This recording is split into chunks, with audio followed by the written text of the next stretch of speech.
Bismillahirrahmanirrahim. Assalamualaikum warahmatullahi wabarakatuh. Halo teman-teman. Perkenalkan, nama saya Rahmatul Jannah. Saya dari kelas 1G. NIM saya 21862066116. Di sini saya akan menjelaskan tentang mata kuliah Ilmu Pendidikan. Program studi saya PGSD dari Universitas Muhammadiyah Tangerang dengan dosen pengampu Bapak Mawardi SSI MPD. Di sini saya akan menjelaskan tentang konsep dasar ilmu pendidikan. Apa sih pendidikan itu?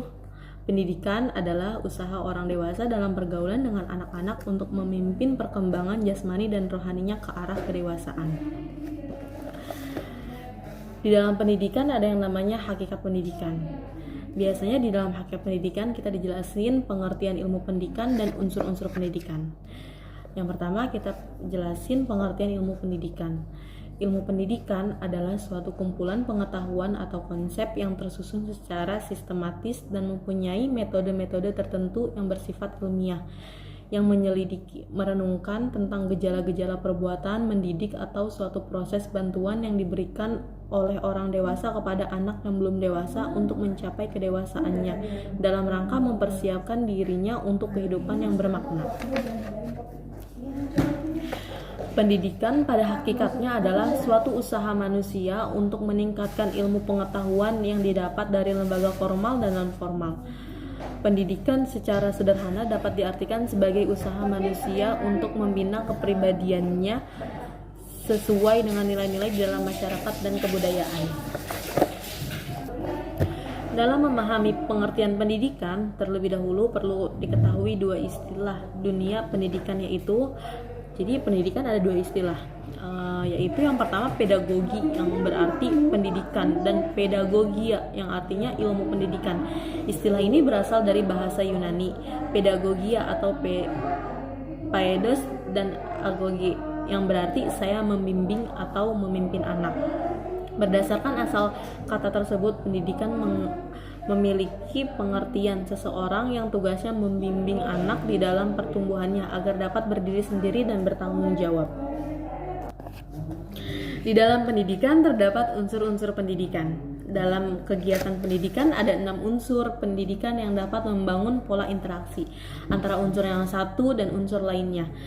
Tidak bisa dipisahkan karena kesemua unsur-unsur tersebut saling mempengaruhi atau saling melengkapi dan saling memperkaya. Untuk yang pertama ada unsur tujuan pendidikan.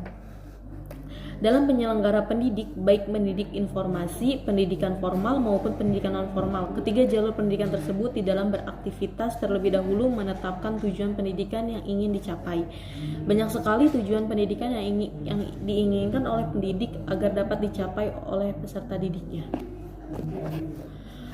Untuk yang kedua ada unsur guru atau pendidik. Unsur pendidik ialah orang yang memikul pertanggungjawaban untuk mendidik. Begitu pula menurut Dwi Nugroho Hidayanto dalam Hasbullah menginventarisasi bahwa pendidik ini meliputi orang dewasa, orang tua, guru, pemimpin, masyarakat, dan pemimpin agama.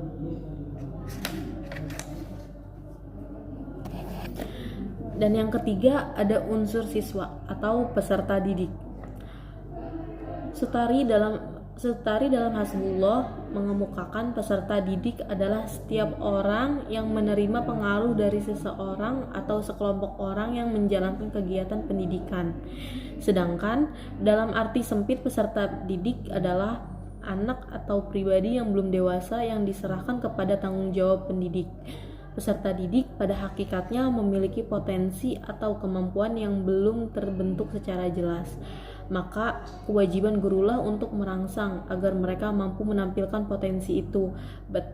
Betapapun sederhananya, para guru dapat menumbuhkan keterampilan-keterampilan pada siswa sesuai dengan taraf perkembangannya. Untuk unsur yang keempat itu terdapat unsur lingkungan. Menurut Sartain dalam Hasbullah, lingkungan atau environment meliputi kondisi dan alam dunia ini yang dengan cara-cara tertentu memengaruhi tingkah laku kita, pertumbuhan, perkembangan atau life process. Di dalam lingkungan kita atau di sekitar kita tidak hanya terdapat sejumlah faktor pada suatu saat, tetapi terdapat pula faktor-faktor lain yang secara potensial sanggup atau dapat mempengaruhi perkembangan dan tingkah laku kita. Untuk yang kelima ada unsur alat pendidikan. Yang dimaksud dengan alat pendidikan adalah suatu tindakan atau situasi yang sengaja diadakan untuk tercapainya suatu tujuan pendidikan yang tertentu. Untuk yang selanjutnya ada kepemimpinan sekolah. Kepemimpinan dapat diartikan sebagai kegiatan untuk mempengaruhi orang-orang yang diarahkan terhadap pencapaian tujuan. Di dalam ilmu pendidikan terdapat juga landasan ilmu pendidikan. Landasan ilmu pendidikan terdapat 3 landasan. Yang pertama, landasan filosofis pendidikan. Apa sih landasan filosofis pendidikan? Landasan filosofis pendidikan adalah asumsi filosofi yang dijadikan titik tolak dalam rangka studi dan praktek pendidikan. Melalui studi pendidikan, antara lain kita akan memperoleh pemahaman tentang landasan-landasan pendidikan yang akan dijadikan titik tolak praktek pendidikan. Yang kedua ada landasan hukum atau yuridis pendidikan.